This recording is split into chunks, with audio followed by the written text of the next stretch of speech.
All right, everyone, how are we doing? Back for lesson 2. Remember, we are still working towards our first major assignment, which is writing a descriptive report. If you have not seen the Introduction to Multimodality lesson already, you should probably go watch that first. We're going to add to that. We're going to actually start focus more on analyzing text this time. What we want to do, I guess our learning objectives here are to identify the modal elements, the modal aspects of a text for the purpose of doing a visual analysis. You guys are going to do a visual analysis, and then you're going to write a descriptive report. That's your first major assignment. And we're talking here about meaning making, right? So we're going to look for linguistic, visual, oral, spatial, and gestural elements in our text, and we're going to analyze how they're used to make meaning. And we want to be able to distinguish between the modes in the text and then talk about how they're combined.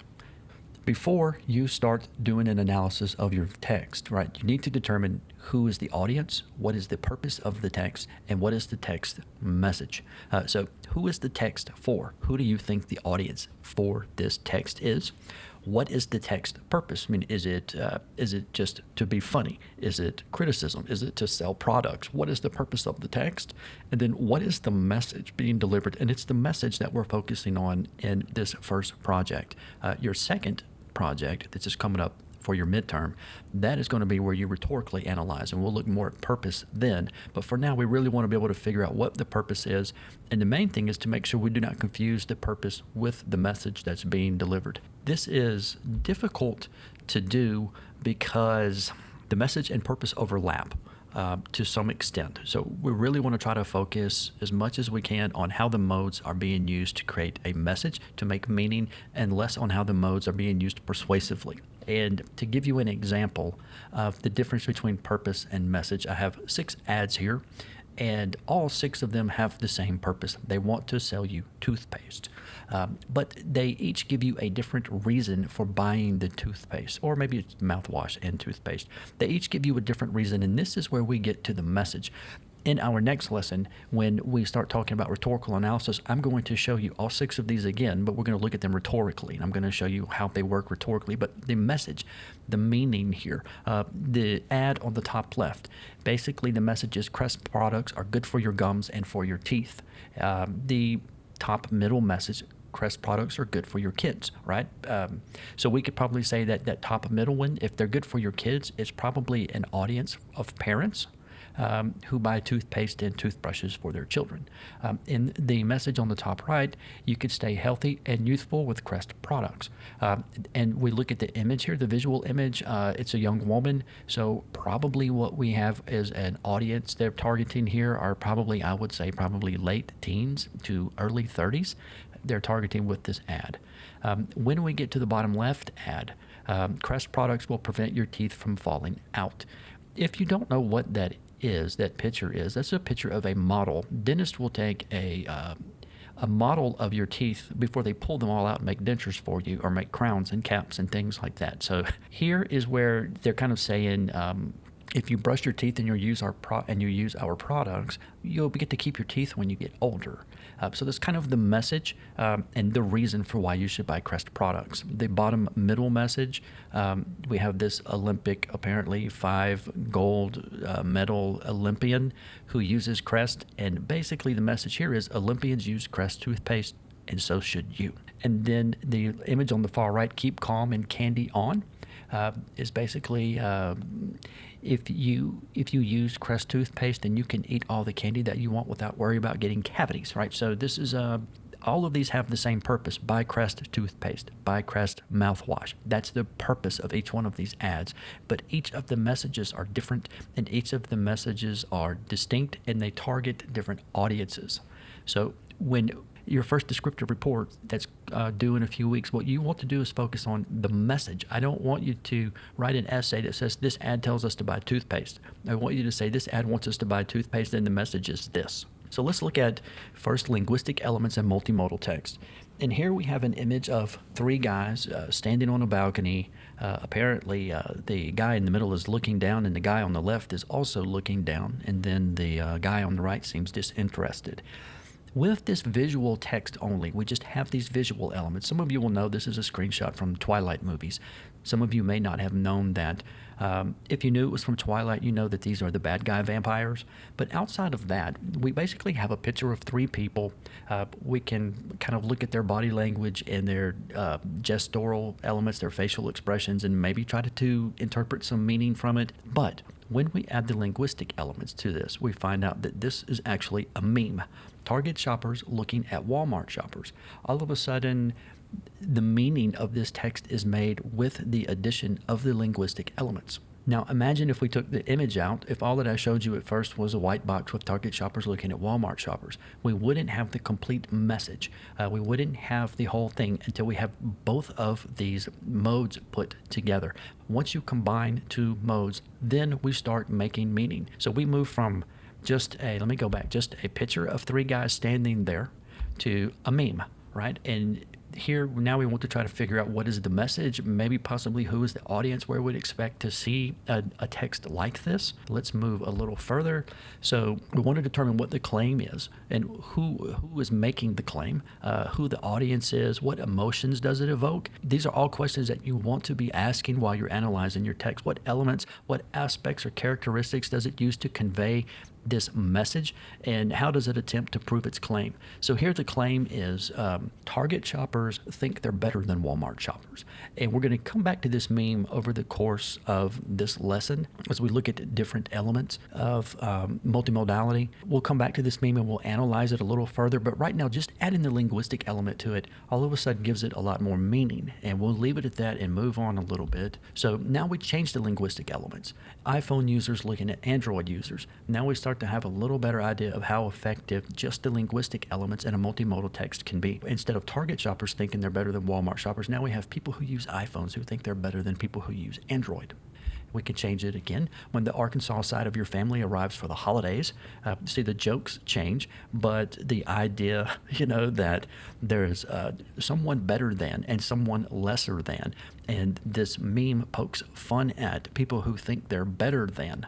When we put just this text on the top of it, screenshot from Twilight, now it just becomes an informational text. It doesn't really have any rhetorical effect. It's just a screenshot from a movie, which is what it is. My ex looking at my new girlfriend's Facebook profile, so we can keep changing. We can basically just keep changing the linguistic elements and changing the meaning of this text. We also change the audience a little bit each time we change the meaning of the text. Let's say, I do have more.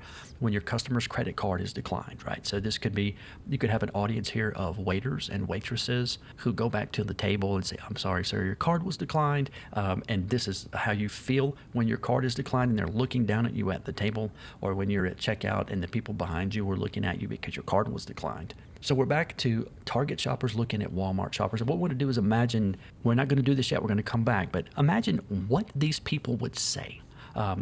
If we could put words into the mouths of these subjects, what would they say? What kind of language would they use? What would their accent be? Can we enhance the effectiveness of this meme by rewriting it to make it meet our, linguistic expectations, or to just reinforce the message that we're trying to send? And I think I did add some little bubble here. So, the guy on the left says, oh my God, the odor of these Walmart shoppers. And the guy on the right who won't look in their direction says, I shan't dare glance at them. So we can add to and enhance with the modes to reinforce our meaning or to change the meaning. There's a lot of things that we can do with linguistic elements, and when you are analyzing your text for the descriptive report, you need to really pay attention to the linguistic elements. So now let's talk about some visual elements. How could other images change the meaning of this meme?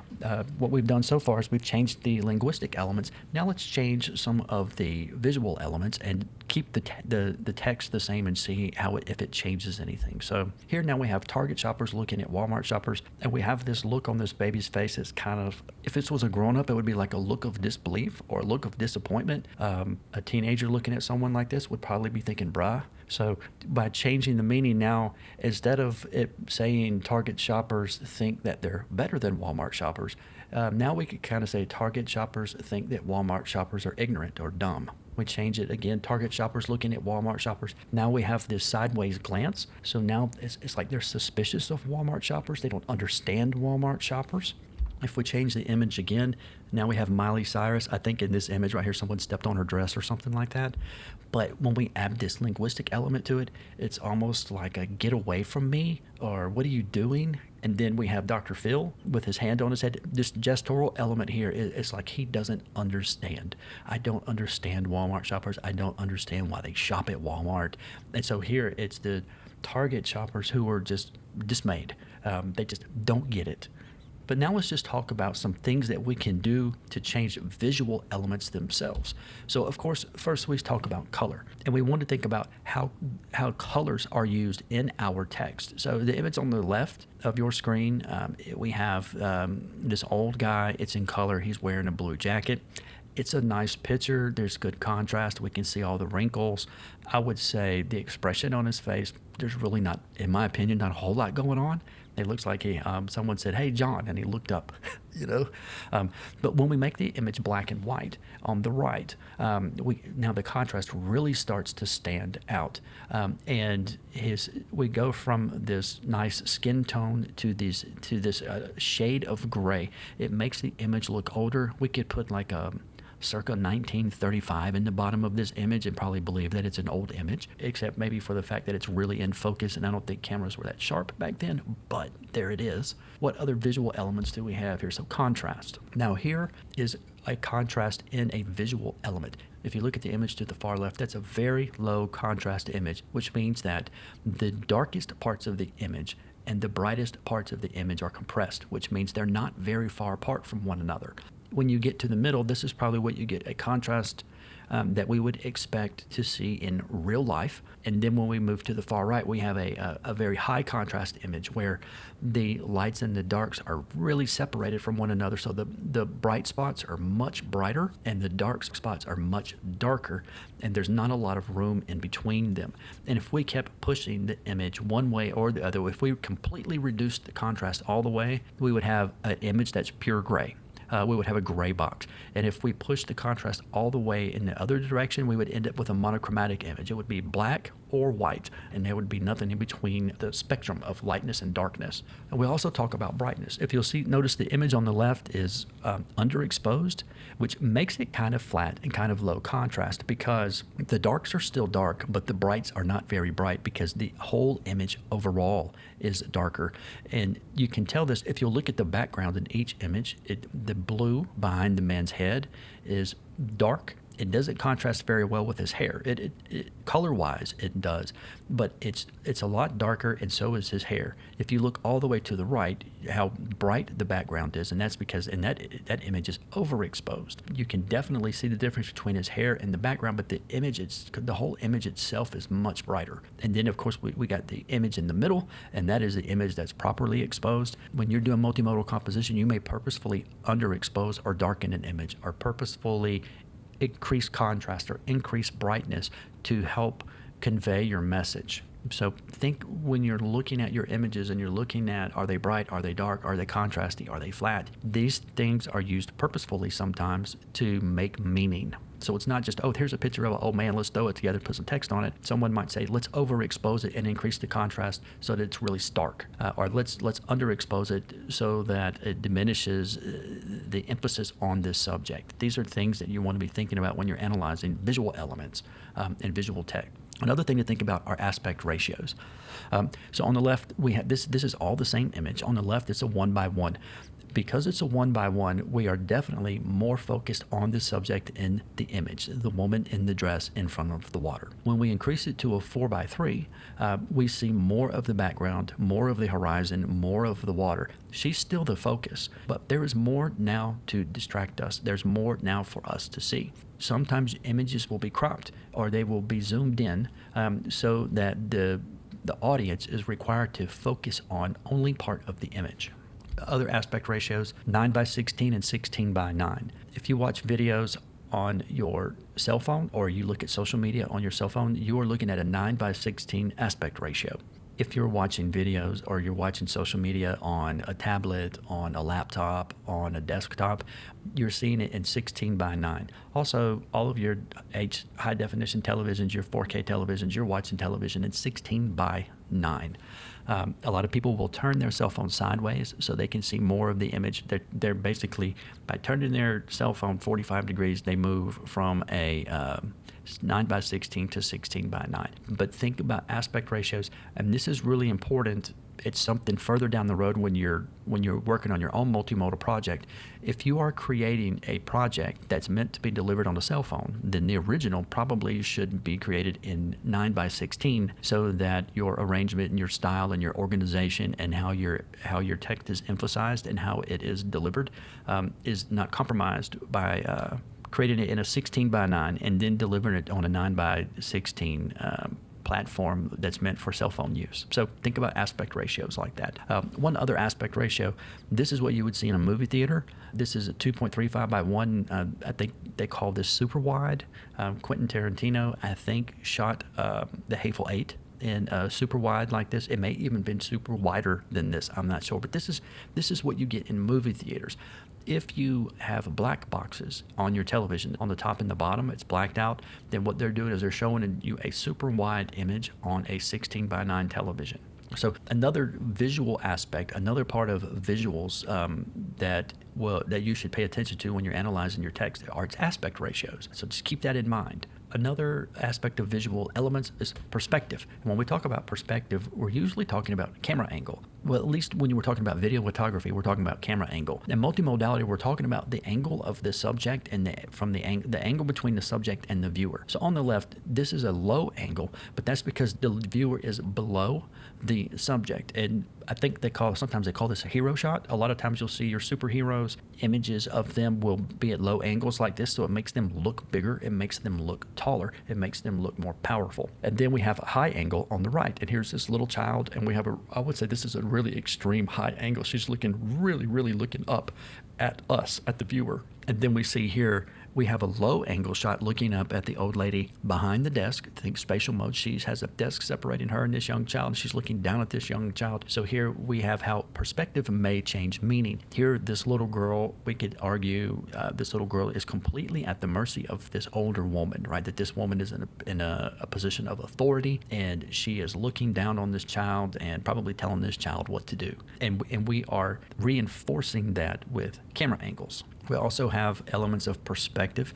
How close are we to the subject, or how close is the camera to the subject? So here's an extreme close-up of a Coke can, and it is very, very close. Then here is what's called a close-up. The earlier one was an extreme close-up. This is just a close-up, so we're still pretty close to it, but we're not just on top of it like we were in the previous image. We have medium shots, so we're further away from it now. Maybe this bottle and this drink is sitting on the table in front of us. It's kind of what it would look like to us. And then we have what's called a wide shot. So now we get the whole, everything is in the shot. We get the whole bottle, the whole logo. And so these are also elements of visual that we want to kind of pay attention to when we're doing our visual analysis. And then this is an extreme close-up with linguistic elements and a reference to the oral. Here is this finger opening this can, and we have the Coca-Cola logo in the bottom left, but also we have this text where it says, try not to hear this. We are hearing that sound, right? That sound that a can makes when it's open. Coke wants you to think of the sound of opening a cold can of Coca-Cola, and then you get to drink it. The water drops are frozen in time, so we're like right on the edge of this can about to open. And so here's visual elements, extreme close-up, linguistic elements, and then they are referencing us to the oral mode, what we hear. Another, and we talked about this in the last lesson, but we'll talk about it a little bit more here. We have visual elements. We're talking about focal depth, right? So look on the left. With the shallow depth of field, we are focused on this person's face. And notice in the background is blurred out, and even the bricks in the front right of her face are also a little blurry. They're not completely blurred out, but they are blurry. When we get to the image, to the deeper depth of field image below, we can see everything in the background that we couldn't see before, and the bricks in front of her face are in focus also. So if we really, really wanted our viewers, our audience, to focus on this person's face, we would create a shallow depth of field so that they're not distracted by everything around her. And if we wanted the audience, if if we wanted everyone to know where we are, you see influencers take pictures of themselves in different places, and they use these deep depth of field so you can see the cities behind them, the streets behind them, the ocean behind them. They want you to know where they are. And then the image on the right is an extremely shallow depth of field.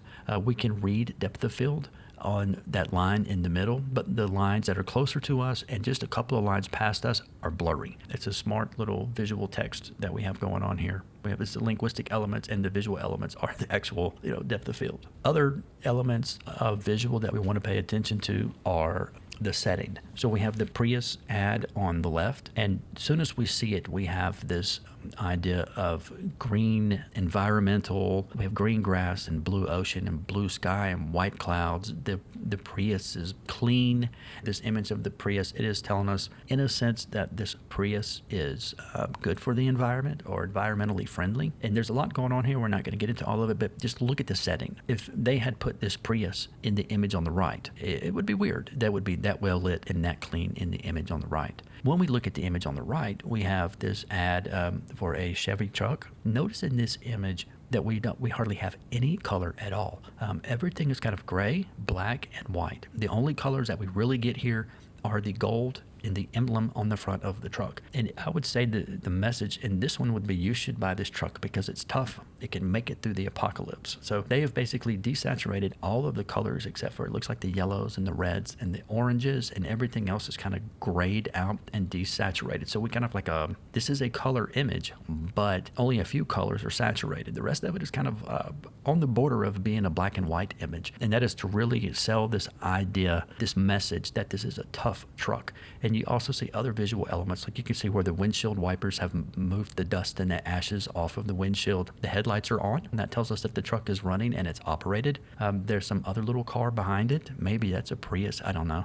And it's all burnt out and it has no windows and it's on fire. And then there's huge, alien ships or something like that are crashing on the ground. And the only thing that survived this setting is this Chevrolet truck. And so the purpose here would be, buy this Chevrolet truck. The message would be the Chevrolet truck is really tough. And then the Prius on the left, buy this Prius. The Prius is really environmentally friendly. So we want to pay attention when we're looking at visual elements, how the settings and how the colors help make meaning and help contribute to the message that the author is trying to send. Also, we want to just look at how overall color tones can change or affect the meaning of a text. And basically, we're moving from the top left is a really cool image. You'll notice that the road is even looks almost kind of blue-gray, and the grass is really green, but it doesn't have very much yellow in it. It's a very blue image. It looks cold. We start moving further to the right, we get warmer. The road takes on kind of a yellowish hue. And then when we get to the far top right, then we are in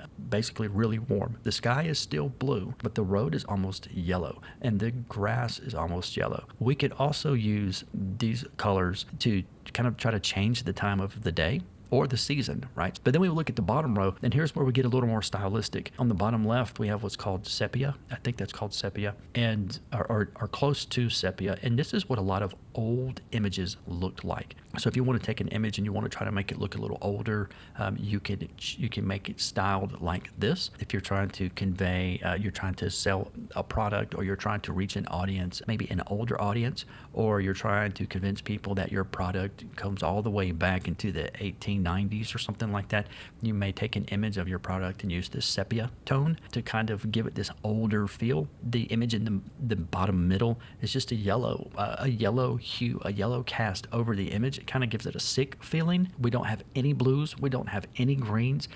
Basically, it's black and white, except for that all of the light colors are some shade of yellow. And then the bottom right, we made it black and white. And we could really increase the contrast of this, and we could do other things to really make that tree stand out. If we wanted to send a message like, are you alone in the world? And we could focus in on this tree, and we just have this one lone tree on this lonely road in this vast empty landscape.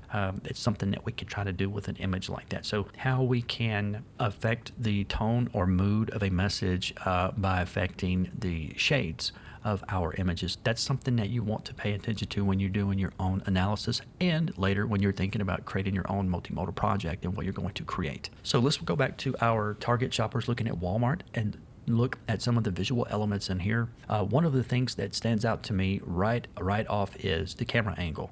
This is a low camera angle. We are looking up at these subjects and they are looking down at us.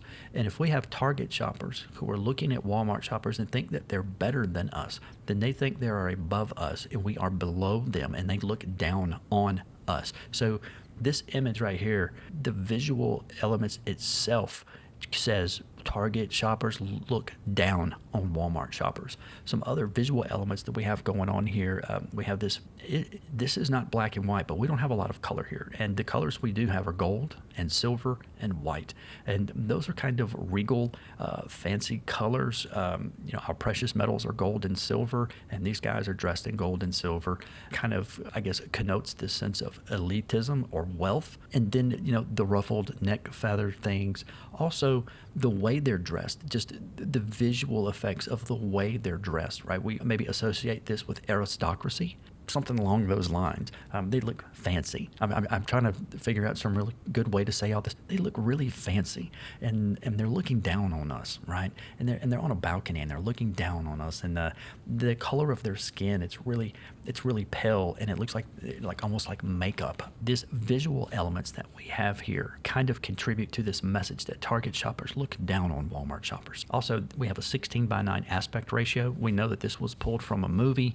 The movie was probably a little wider than this, but someone cropped this image in a little bit so that they could use it on social media, or so that people could see it on their computer screens, and not this super wide image that it probably came out as in the movies. So now we start to look for oral elements, and here's where things get tricky with oral elements. Okay, so we have Target shoppers looking down at Walmart shoppers, and we can't hear anything, and we can't see anything in here that suggests there's any sound that anyone is talking. But we would still want to ask, what would we expect to hear in a place like this? And just looking at this image, it looks like we have this marble and these solid walls. I don't really see any pictures or anything hanging on the walls. We're probably in like a really big room, so we would expect to hear echoes. Probably think maybe we're in some, big hall or foyer way of an entry of something like the castle or medieval mansion, something along those lines. So we would expect to hear people's voices echoing, people's footsteps echoing. So even though we don't have any sound in this image, we can still ask, what would we expect to hear in this image? Just because we're looking at visual images does not mean that the sound cannot be expressed. Remember the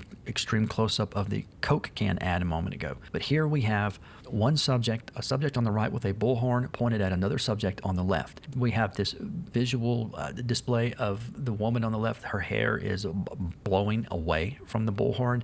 Her eyes are closed. Her mouth is wide open. It's just got her fingers in her ears. So here we have a visual representation, a bullhorn and hair blowing. But we also have gestural elements telling us that there's some really loud sound happening in this image. And we have more gestural elements here. Here's an old man. Obviously, he can't hear what we're saying, so he's got his hand cupped over his ear to hear better. And then we have the kid on the right who's got their eyes squinted and their mouth open and their fingers in their ears, just like this lady here. So maybe this is some type of universal gestural expression of that's too loud. Let me scream and stick my fingers in my ears and squint my eyes. Maybe that's what it is.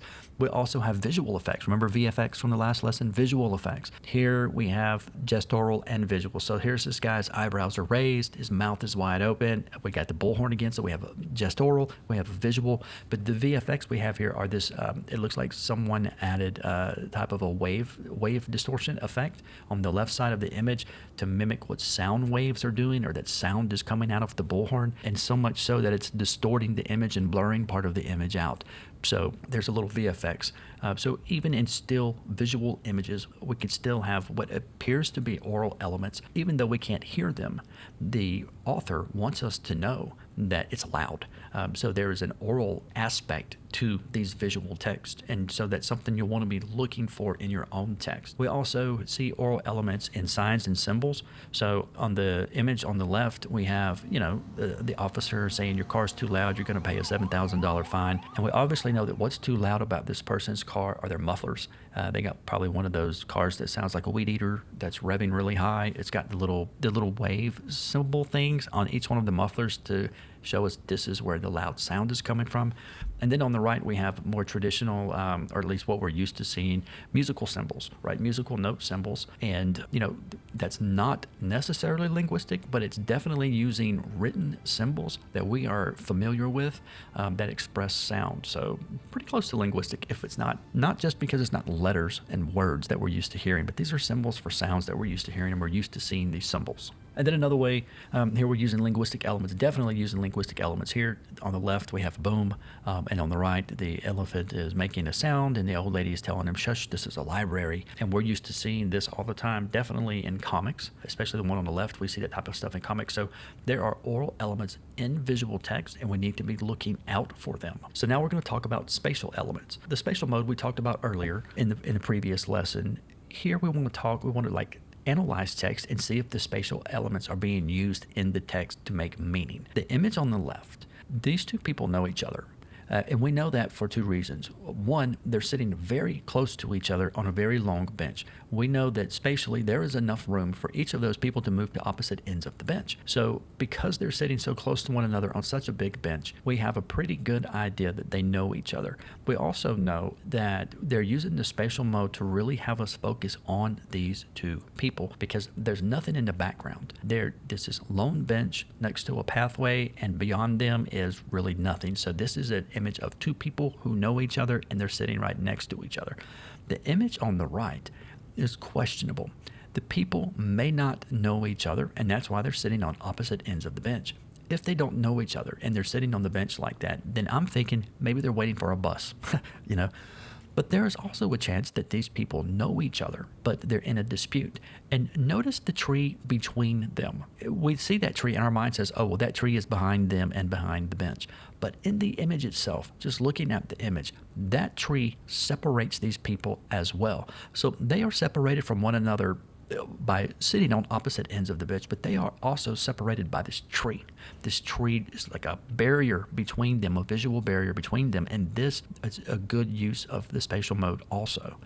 Also notice, before I move on, just in both of these images, the image on the left has this kind of a sepia tone to make it look a little older, and then the image on the right is black and white. It may have a slight tint, maybe a slight warmth to it. I'd look in the upper right corner and I want to see a little yellow and a little orange up there. So there's a tiny little bit of color in that image. So we don't have text to go with these, and we don't know the stories, but these images could definitely be used in a multimodal text to create some type of meaning. Spatial elements also are proximity between subjects and objects. So on the left, we have the little kid. He's right on top of the television.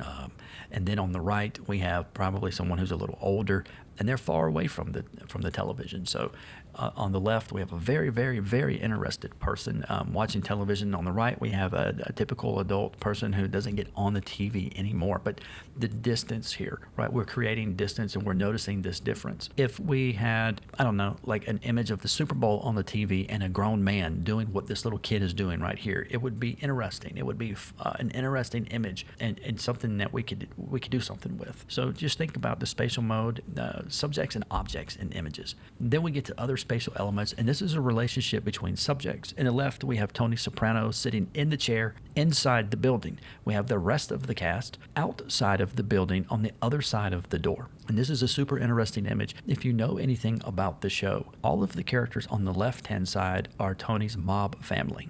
The characters on the right are Tony's real family, are people who are in his personal life. And then you'll see that man and the lady in between those two groups. The lady is his sister, and that man is her husband. So his sister is a part of his family, but her husband is a part of his mob family. So they're kind of in the middle. And then off to the far right, the reflection of this is Dr. Melfi. This is Tony's psychiatrist. She is in his personal life. So she's on the right-hand side. But the spatial mode we are separating cast members on the left and right-hand side of the screen. We're also separating the star of the show from the rest of the cast. He's sitting down inside, and they're standing outside. Also, another thing that's interesting about this visual element off topic, notice how the R in Sopranos is a pistol, right? So that's a really nice little visual element in the linguistic part of this text that makes meaning and tells us something. In Breaking Bad, if you've never watched the show, I'm not going to tell you everything that happens in it, but you have Walt in the foreground and Jesse in the background. Look at the tone. There's two colors here, black and yellow. And we have different contrast going on. Walt is higher contrast than Jesse in the background, but we don't have much contrast between Walt and Jesse separating them. And they're very, very close to one another. Another thing if you don't know anything about the show, when you look at the text, when you look at the title, Breaking Bad, the BR and the BA, all I'm going to tell you about the show is that Walt is a high school chemistry teacher, and that is a reference to the, element chart, something like that, elemental chart. So they're using the linguistic mode to tell you more about this show also by putting the BR and the BA in this kind of element chart type of thing with the little numbers on the top of them, like you would see, FE for iron. And I'm not going to try to pretend like I know any more than that one. And I could have been wrong on that. The next image, we have the Vampire Diaries. So here we have Elena standing in the front. We have Damon in the far back on the left and Stefan in the middle. And at the end of the series, this is kind of how it was. It was Elena and Damon and Stefan in the middle of them. Elena's looking directly at the camera. This is probably an image that somebody put together themselves. This is probably, I don't know if this actually came from the Vampire Diaries itself or not, but we have the spatial element. The entire series is kind of this love triangle between these three, and so we have them and lots of images of them like this kind of love triangle thing going on. Also notice visually, Elena is wearing red, the others are wearing black. Guess who the vampires are? Stefan and Damon. They're the vampires. They're wearing black. Elena is the human. She's the one that has actual human blood still in her. She's wearing red. Now, don't get upset, Vampire Diaries fans. I know Elena was a vampire for a little while, but she ended up coming back being a human at the end of the show. And then we have, notice the V is shaped kind of like a vampire fang, and we have this little red lace and this little drop of blood coming off of it. So here again, we're using visual elements to tell us a little bit about the story. And then on the far right, we have an iZombie Season 1. I have to admit, I have not watched very many of these, so I don't remember the characters, but spatial elements here. We have the main character front and center in the image, and then behind her are two probably of the other major characters in the show. And then we have some foreground elements, the little jars of human body parts, I think, she has to eat so that she doesn't go and eat live people. Also, notice that her fingertips, how her fingertips are reaching beyond the line, what looks like a line or a banner. So she's coming out of this. And these are all spatial elements and how space is used to make meaning and to tell us what's happening in these images. Other spatial elements are the relationship between the image and the audience. On the left, we have a man pointing a gun, but not at us. Thank goodness. On the right, we have a man pointing a gun right at us. You're the audience. This is what you see. Another thing to notice here on the visual side is the shallow depth of field in both images. The guns are in focus, but the shooters are not. Right. So as the audience, all you see is the gun, and the guy on the left is either about to blow your eardrums out, or the guy on the right is about to just shoot you. Here, spatial elements are, and they're very close to us also. So it's not like these guys are 20 or 30 feet away. They're right next to us. We're right there. More spatial elements, proximity between the image and the audience. We have the grizzly bear on the left, who's probably a safe distance away as long as you don't run. Still too close for me, but I wouldn't want him to be as close as the grizzly bear on the right. So the grizzly bear on the right has already knocked you down, and he's trying to decide what part of you to eat first. Also notice the camera angle at the one on the right. You're looking up at this grizzly bear because you're laying down on the ground. But how close are we to the danger? How close are we to the subject? How close are we to the action? Right? These are spatial elements. Also here, we can use text to create space. So the image on the left, the text, the bear, right? We have a little drop shadow, but the text itself is kind of translucent. You can see through the text a little bit and see the image behind it. So that kind of gives us an idea that this text is further away from us, right? The bear in the middle, that we're right there on that text. There's no drop shadow. We're looking right at it. It's close to us, but we're not on top of it. And then the text on the right, we have this three-dimensional effect. So we have some drop shadow going on here, but we also have this three-dimensional effect, this beveled text that makes it look like it's popping out from the screen. So on the left, the text is embedded in the screen. It's far from the screen. On the right, it's just on the screen. It's on the image. We can read it, but then on the left, it's popping out from the image with a very distinct drop shadow. So how we can use the spatial mode with our linguistic elements. And that's more of a stylistic thing, but still, notice that it's possible. Then we talk about barriers that are separating the viewer from the subject. So on the left, we have a bear or some other kind of creature, and we have a tree separating the bear from us. In this instance, this barrier prevents us from knowing what's on the other side. I think it's a bear, but I could be wrong. The shot in the middle, we have a bad guy, and we are separated from this bad guy with bars, right? But he's got a very angry look. Also notice that the whole image is just very warm. So it's hot in that room. It's also probably nighttime or dark in that place because he's got this blue light on the side of his face, on the side of his hand, and in the background. So this is like a not dark nighttime image. And this guy's angry and it's hot and he wants to get out of jail, and maybe he wants us to break him out, or maybe he wants to break out so he can get us. Thank goodness we have the bars between us and him. And then the image on the far right. Here we have this person. They're on the other side of a window. So either we're separated from them or they're separated from us. I think that it is this person who is separated from us and wants to be with us. And that is why her hand is on the glass, because she's reaching out. So we have some gestural elements. We have an obvious barrier that is preventing this person from being where she wants to be. So here are spatial elements that separate viewer from subject. Then we also have some more spatial elements. We have barriers that separate subjects from other subjects. So we have these horses. Looks like we have a mama horse and a baby horse, and they're separated by a fence. In the image on the right, we have Walt from Breaking Bad, who is having dinner at the same table with his wife. But this is at a time in their marriage which things aren't going so well. And this shot was set up where this big black line that you see in the middle of the shot is actually a column in their living room. And they put the camera on the other side of that column to shoot this scene, to show us that these characters are in conflict right now, that they're separated by something. Remember the image of the two people sitting on the bench with the tree between them. This is kind of the same thing. And then there's two images, but the image in the middle, sometimes people are separated by actual physical barriers and they can't get to one another. So in this image right here, each person is in their own bubble and they can't get to each other. They can only see each other. So here are barriers separating subjects. And if we're thinking how is the spatial mode used in a message, here barriers are used to isolate subjects from one another. Sometimes barriers are used to isolate subjects from audience. It depends on what the message is and how you want to use the spatial mode, or how the spatial mode is being used. You want to just pay attention to that. So we go back to our Target shoppers, looking at Walmart shoppers, and we want to talk about the spatial elements that are used here. And the first thing that I notice is they're standing on a balcony, and there's a balcony railing between us and them. So not only spatially are they above us and we below them,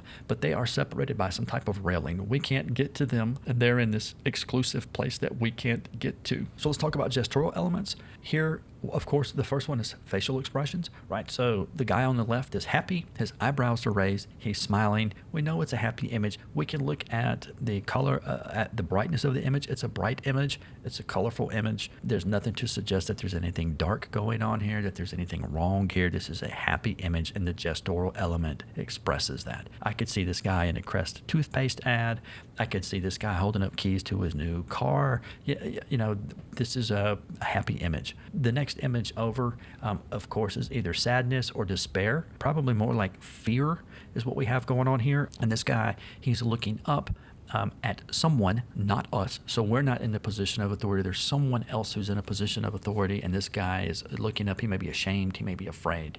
The next image over, we have the eyebrows furrowed. We have the teeth clenched, the eyes wide open. Obviously, this is anger. And then on the far right, we have the very sad little girl. We can tell because the eyebrows are furrowed, the mouth is closed, the eyes are looking up a little bit, the head is down. So we look at these gestural elements, and they tell us something about the image.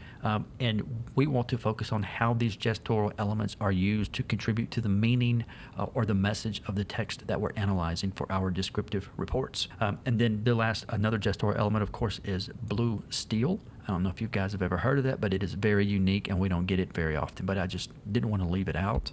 We talk about body language. Here, these people are obviously sad. They're distressed.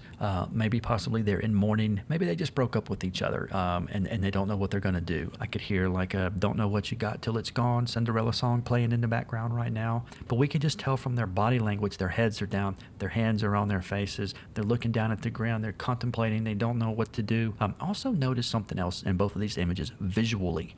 Both of these images are low contrast, and the bright parts of the images are behind the subject. And they're not looking into the light. They're the dark parts of the image. And the image on the left, the woman is silhouetted by the brightness that's outside, that's separated spatially by curtains.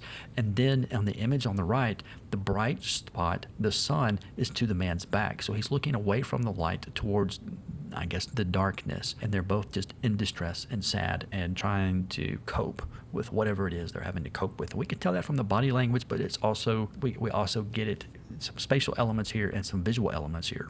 More gestural elements. On the left, Mama is mad. She's put her hands on her hips. You're in trouble. And then the guy in the middle is very angry at you, and he's just about to point his finger in your face and tell you that you better not do that again. And it looks like he's about to call you a bad name also. We can look at his mouth and tell. Notice how his head is cocked to the left and how he's looking down at you. He's in a position of authority. Another thing to notice about this image, right, while we're just looking at the body language part of it, is look at the depth of field. We're focused on the finger, but the rest of it's out of focus, just like the gun pistol pictures, right? So we're looking at this finger. It's about to be in our face. We got this big angry guy. What color is he wearing? He's wearing black. He's mad, right? And then on the image on the far right, the arms are crossed. The eyelids are kind of droopy. We got this kind of frowny face. This is a I want to talk to your manager picture. We also have this kind of sick green background. I don't know where this comes from, but all of these are body language, and they contribute to the meaning of these texts. So we get to gestural elements in our target shoppers meme again, and we have when you look at the face of the guy in the middle, this looking down, this kind of frowny face, and we go back to Karen over here on the right, back and forth, we're kind of getting this same kind of almost like this look of disdain or disgust. I think with Karen, we get a little more anger because her arms are crossed. With this guy, we get a little more disgust and disdain because his arms are down and he's just looking. Also, the guy on the left is kind of looking down too, kind of like they're just looking down like, oh, look at all of these riffraff and peasants and Walmart shoppers and stuff with their toilet paper and groceries. Gross. So we get this from the body language. Another thing about these guys too that really contributes to the meaning is look how straight they stand. They're standing so straight, almost stiff, and it's like they're very haughty and pretentious and sure of themselves. And instead of tilting their heads down to look at us, they tilt their eyes down to look at us, right? So all this body language and these facial expressions really contribute to this message that Target shoppers think they're so much better than Walmart shoppers. What else do we have? Oh, that is it. So think about all of the things that we've done here, how we're just breaking these texts down. We're looking for how the modes are used in each of these texts and how they contribute to the meaning of this text and how they contribute to the message that these texts are trying to send. This is the gist of what you are trying to do for your first major report, your first major project. This descriptive report is to break a visual text down by the modes and talk about how the modes are used to convey its message. More lessons to come. I'm glad you made it this far. See you guys later.